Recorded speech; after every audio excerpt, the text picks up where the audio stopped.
Alright guys, welcome back for episode of Proximity Motorsport Mackay. If you've made it this far, thank you very much for your support and your commitment to this series of passion projects. Today we have something a bit special, something that'll leave skid marks on your pants and my pants and the concrete. So let's get stuck right in. Last episode of the Proximity Motorsport Passion Projects series.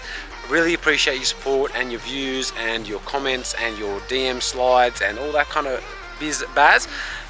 Let's dive in, guys. I hope you guys really enjoy this.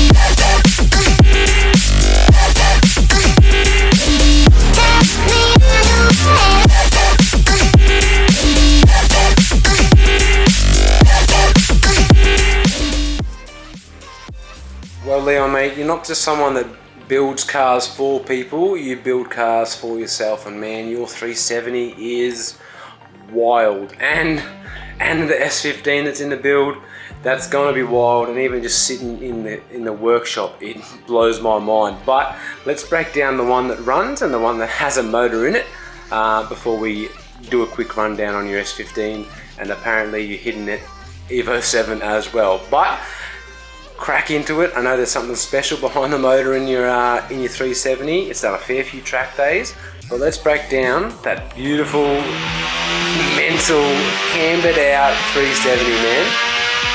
Right, so I bought the car with the supercharger kit already on it.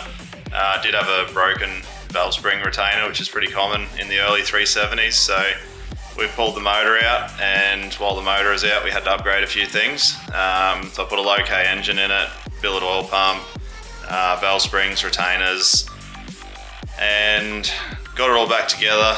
And the airflow meters were playing up, and I don't like dealing with airflow meters, so we pulled the ECU out and wired a M-Tron KV8 into it. That soon sorted that out. Yeah, we tuned it, made 450 horse at the wheels. And yeah, then we've done a couple of track days with it as manual. The clutch started to slip when I was taking a customer for a run to show him the suspension in it, and didn't really want to pull the box out and change the clutch because clutches are expensive and shit to change. So we went 8-speed auto. So we got the kit off guys at 8-Speed Australia, and it's got a Domiworks adapter kit, a BMW 8-speed gearbox, rear-wheel drive converted on the rear because they come all drive from factory. Yeah, custom tail shaft. We fabbed up the gearbox cross member. It's got a turbo-lamic transmission control unit, and it's the first one in the country to be completed and running with an 8-speed. Yeah, with the help of the guys from M-Tron and Turbo-Lamic and 8-Speed Australia, we all sort of collaborated together and got the transmission controller to talk to the M-Tron. They had to write a few CAN files for it to get it all to work. And yeah, it's pretty sweet. It's got a virtual clutch, so it's still got a clutch pedal. It's got a DCT sequential shifter. There's factory 370Z paddle shifters on the steering wheel. And I can put it in auto, drive it like a standard auto, or I can manually shift it with a sequential. I can put the clutch in and kick the clutch. It's got a trans brake, which I'll show you how that works shortly. And no, it's pretty awesome car. No, man, I love it. I reckon this BMW Autobox swap trend, it's gonna blow motorsport out of the park. I do have some footage of you doing your track days and stuff, so I'll flick that in here as well because people would love to see any car sideways, and this car does not disappoint.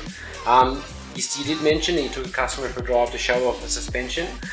You've got mad camber, and we all know Ben loves a little bit of camber, even on his daily drivers. So what's going on in, like, how's your suspension configured essentially? What products have you got under there? Well, we only use Shockworks coilovers here, so we've got a set of Shockworks coilovers under it. There wasn't a lot available in terms of knuckles, but we've got a GK Tech Super Lock kit in the front with all their arms, and then in the rear end we got GK Tech knuckles and again all of their arms. When you increase the steering lock, you get steering bind. You can get offset bushes to fix it temporarily, sort of thing. It puts a bit of strain on your rack. So I cut the aluminium cross member apart and moved the rack forward 40mm. Got a steering shaft spacer made up to extend the column. So yeah, it's GK Tech full lock kit and Shockworks shocks. And a little bit of proximity customs in there as well, man. Well, no, that's wild. Now, not to hide or glance over that beautiful S15 build that's gone on. What is a real quick rundown of that insane S15 you've got hiding over there in the corner? Yep, so I wanted to get a 326 power kit for it. Long story short, we got in touch with them and they've made us the Australian distributor. So I thought, well, I better buy it all now. So we've got 6-piston brakes on the front, 4-piston rears. They're custom 3-piece wheels, wide body kit, Manrique wing, wide front fenders, skirts, rear bar and front bar. Still putting an SR20 in it. Still undecided if I go 8-speed or if I want to go dog box. And yeah, it's just going to be a nice street car. A nice street car that's wide enough to take over 3 lanes. But look, man, I'm loving it. Look, man, I really appreciate this. We guys have a little bit of we have something a little special coming up next to show you guys, and I hope you really enjoy the sacrifice Leon is making here today to show you the trans brake and the capabilities of this beautiful 370 and what it can do. But yeah, Leon, man, look, once again, thank you so much for lending out your workshop for me to just babble some bullshit with the boys. I really appreciate it, and this facility is actually, it's super cool to see, and it's really super cool to be a part of this small community. It really makes me feel at home, man, so I really appreciate it. Thank you. No, thanks for coming out. We appreciate your time to edit all these videos for us. Easy, brother. Let's go for a drive, shall we?